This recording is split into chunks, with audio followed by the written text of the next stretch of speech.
मैं कांग्रेस के नेता माननीय खड़गे जी की बातों को यहां पर सुन रहा था और मुझे आश्चर्य हुआ कि वो अपना लिखित स्टेटमेंट यहां पर पढ़ रहे थे तो कह रहे थे 113 घटनाएं घटित हुई, लेकिन जब वो मौखिक बोल रहे थे तो कह रहे थे 600 से अधिक घटनाएं घटित हुई। क्या सत्य है यह मुझे लगता पूरा देश जानता है। 26 मई को श्री नरेंद्र मोदी जी के नेतृत्व में भारतीय जनता पार्टी नेतृत्व की सरकार ने शपथ ग्रहण किया था और इस देश के अंदर इस सरकार के आने के बाद आम जनता में विश्वास बहाली हुई और देखा जा सकता है शासन में प्रशासन में। ये आंकड़े जो माननीय खड़गे जी यहां पर कह रहे थे मैं उसके पीछे लेके चलता हूं और मुझे लगता है कि अगर ये आंकड़े वास्तव में स्वीकार करेंगे और सचमुच इस देश की सांप्रदायिक हिंसा से लोग चिंतित हैं तो सांप्रदायिक आधार पर इन्होंने जो घोषणाएं की हैं पूरे देश से इनको माफी मांगनी पड़ेगी। महोदय 2011 में न जिन प्रदेशों की घटनाओं की मैं जिक्र कर रहा हूं न वहां पर और न केंद्र में ही भारतीय जनता पार्टी की सरकार थी, लेकिन इस देश में 580 घटनाएं घटित हुई, 91 लोग मारे गए और 1899 घायल हुए। इनमें सबसे अधिक उत्तर प्रदेश के अंदर 84 घटनाएं घटित हुई, 12 लोग मारे गए और 347 2011 में घायल हुए थे। दूसरे पर राजस्थान, दूसरे पर प्लीज खड़गे जी आप सुन तो ले, आपने जो कहा है डोंट प्रोवोक कर लेट हिम आप सुन लीजिए ना। फंस गए डिबेट में आके फंस गए। महोदय दूसरे नंबर पर महाराष्ट्र है जिसमें 88 घटनाएं घटित हुई। इसमें कांग्रेस नेतृत्व की सरकार 88 घटनाएं घटित हुई, 15 मारे गए।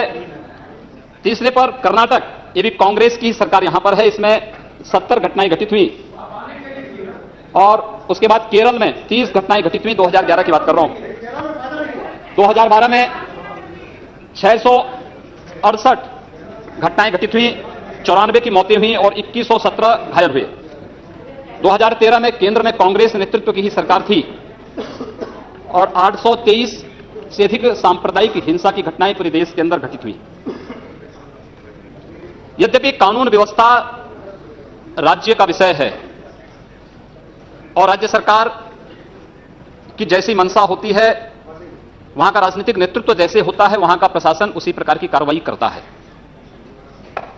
मुझे लगता है ईमानदारी से इन लोगों ने विश्लेषण किया होता और अपनी केंद्र सरकार और अपने या अपने से जुड़े हुए अपने सहयोगी दलों के द्वारा जो संचालित सरकारें हैं उन सरकारों के सांप्रदायिक एजेंडे पर ध्यान दिया होता। ये पोलराइजेशन आखिर हो क्यों रहा है, पोलराइजेशन के कारण क्या है?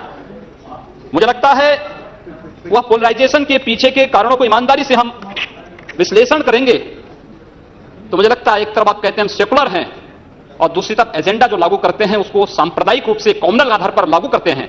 इस देश में 12 लाख से अधिक साधु संत और पुजारी रहते हैं, लेकिन ये लोग इमामों के लिए वेतन की घोषणा करते हैं, एक पक्षीय कार्रवाई करते हैं। क्या एक सेकुलर एजेंडा है?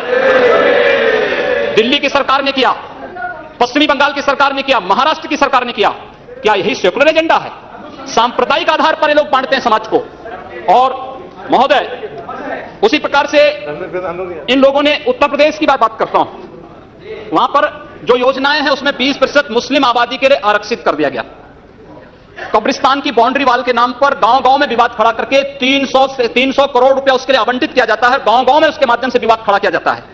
सुप्रीम कोर्ट कहता है कि किसी भी सार्वजनिक संपत्ति पर, मंदिर के नाम पर, मस्जिद के नाम पर, किसी भी अन्य उपासना विधि के नाम पर, मदरसों के नाम पर या मजारों के नाम पर कब्जा न मत करने दो। लेकिन उत्तर प्रदेश में कब्रिस्तान की बाउंड्री वाल के नाम पर धड़ल्ले से काम चल रहा है, कोई रोक टोक नहीं, क्योंकि शासन की ये मंशा है, इसलिए प्रशासन उसमें बोलता नहीं। क्या सांप्रदायिक ध्रुवीकरण नहीं होगा? उसी प्रकार से उससे भी खतरनाक स्थिति, आतंकवादियों पर दायर मुकदमे वापस लिए जाते हैं। आतंकवादियों पर दायर मुकदमे वापस लिए जाते हैं। इस देश में जो लोग राष्ट्रीय सुरक्षा के लिए खतरा बने हुए हैं, जिन लोगों ने राष्ट्र की संप्रभुता को चुनौती दी है, जो लोग लगातार भारत की संप्रभुता को चुनौती दे रहे हैं और देश में हिंसा को बढ़ावा दे रहे हैं, उन लोगों पर दायर मुकदमे, चाहे वह राम जन्मभूमि पर आतंकी हमले का मामला हो या संकट मोचन मंदिर काशी में सीआरपीएफ कैंप रामपुर का मामला हो या गोरखपुर के सीरियल ब्लास्ट का मामला, ये जितने भी मामले हैं, इन सभी मामलों में जिन आतंकवादियों के खिलाफ मुकदमे दर्ज हुए थे, उत्तर प्रदेश की सरकार ने वोट बैंक के लिए उन मुकदमों को वापस लेने का कुत्सित प्रयास किया। न्यायालय अगर बीच में नहीं होता तो संभवतः अब तक वे आतंकवादी बाहर छूट करके पुनः नरसंहार कर रहे होते, जिस प्रकार से उत्तर प्रदेश के अंदर और प्रदेश के अंदर हुआ है। और उसके बाद भी ये कहते हैं कि सांप्रदायिक हिंसा बनी रहे। महोदय, चर्चा का विषय होना चाहिए कि आखिर सांप्रदायिक कौन है, कौन है सांप्रदायिक, कौन सांप्रदायिक है। और मुझे लगता है इस पर चर्चा होना बहुत आवश्यक है। महोदय, जो हम लोगों ने जाना है, जो हम लोगों ने समझा है, इस सांप्रदायिक वह होता है जो कहता है कि मेरा इष्ट या मेरा देव या मेरा पैगंबर ही सर्वश्रेष्ठ है, उसके मानने वालों को तो जीवित रहने का अधिकार है, शेष को नहीं। मुझे लगता है वह सांप्रदायिक है। हिंदू जीवन दर्शन कभी इस बात की इजाजत नहीं देता। हमने किण्वंतो विश्वारम का संदेश दिया था, हमने सर्वे भवन्तु सुखिनः का संदेश दिया था, हमने तो इस देश के अंदर एकम सद विप्रा बहुधा वदन्ति की बात कही है। जियो और जीने दो पर विश्वास हमारा दर्शन करता है। और दुनिया की कौन सा मजहब और कौन सा ऐसी कौम है जिसको विपरीत परिस्थितियों में हिंदू दर्शन ने अपने यहां शरण न दी हो, उसको फलने फूलने का अवसर न दिया हो? कौन सा ऐसा है दुनिया के अंदर?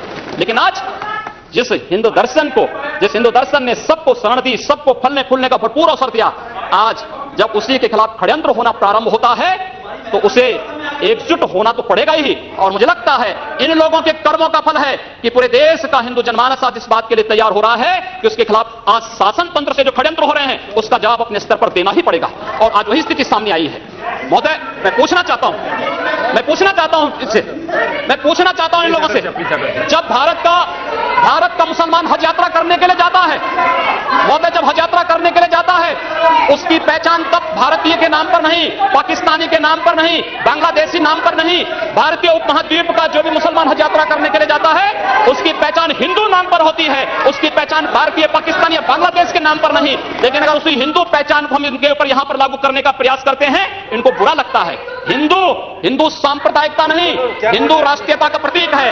और भारत की राष्ट्रीयता का प्रतीक हिंदुत्व को बदनाम करोगे उसकी कीमत चुकानी पड़ेगी इन लोगों को। और इसलिए महोदय, मैं आप सबके आपके माध्यम से एक बार कहना चाहता हूं, महोदय, एक बार गुरुदेव रविंद्रनाथ टैगोर ने कहा था, गुरुदेव रविंद्रनाथ टैगोर ने एक बात कही थी। उन्होंने कहा था अगर भारत को समझना है, बैठ गए आप महोदय, उन्होंने कहा, गुरुदेव रविंद्रनाथ टैगोर ने एक बात कही थी और उन्होंने कहा था कि अगर भारत को समझना है तो मैं भारतीय अस्मिता को पहचानना पड़ेगा।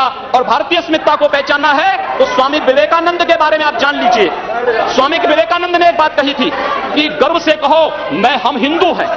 स्वामी विवेकानंद ने एक बात कही थी कि गर्व से कहो हम हिंदू हैं। स्वामी विवेकानंद तो सांप्रदायिक नहीं थे, स्वामी विवेकानंद तो किसी पार्टी के नहीं थे। स्वामी विवेकानंद ने तो भारत का प्रतिनिधित्व किया था पूरी दुनिया के अंदर। और दुनिया के अंदर जो हिंदू आज पूरे देश के अंदर, पूरी दुनिया के अंदर अपनी सहिष्णुता के लिए पहचाना जाता था, आज उस हिंदू के साथ किस प्रकार का व्यवहार किया जा रहा है, वह कश्मीर से विस्थापित होता है, उसे कश्मीर से निकाला जाता है। एक भी बार इस सदन में चर्चा नहीं होती है, इन लोगों का मुंह नहीं खुलता जब कश्मीर से 3.5 लाख की संख्या में कश्मीरी पंडित निकाले जाते हैं, तब ये लोग नहीं बोलते। पिछले 2012 में असम के अंदर 3 महीनों तक बोडो जनजाति के लोगों को मारा जाता रहा, कोई नहीं बोला। महोदय, कोई नहीं बोला।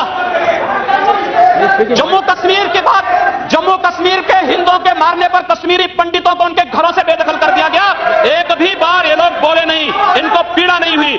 दुनिया के अंदर ये अपने आप में बिरला उदाहरण था जहां पर अपने ही देश में अपने ही जानने वाले लोग विस्थापित होकर के खाना बदोश की जिंदगी जी रहे हैं। उस शर्मनाक घटना की निंदा एक भी बार इन लोगों ने नहीं की।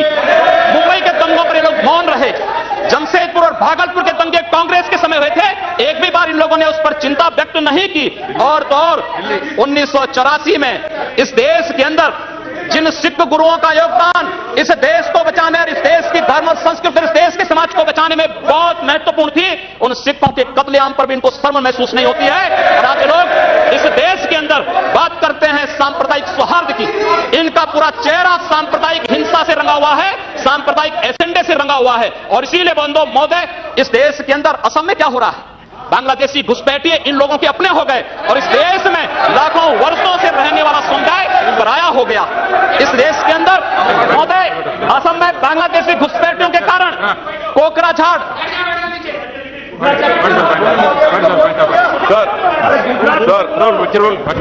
Under Rule 376, sir, the honorable member, while giving statement in his speech, he mentioned about communal rights.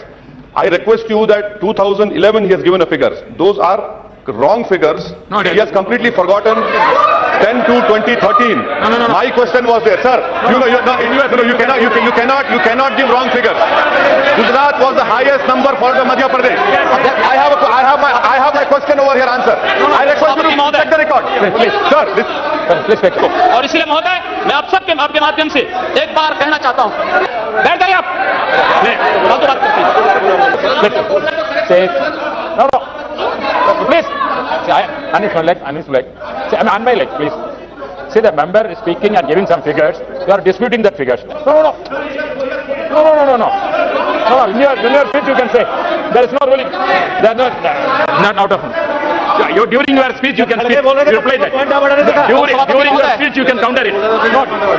When your time comes, you at that time can dispute it. You continue. You can nothing more counter.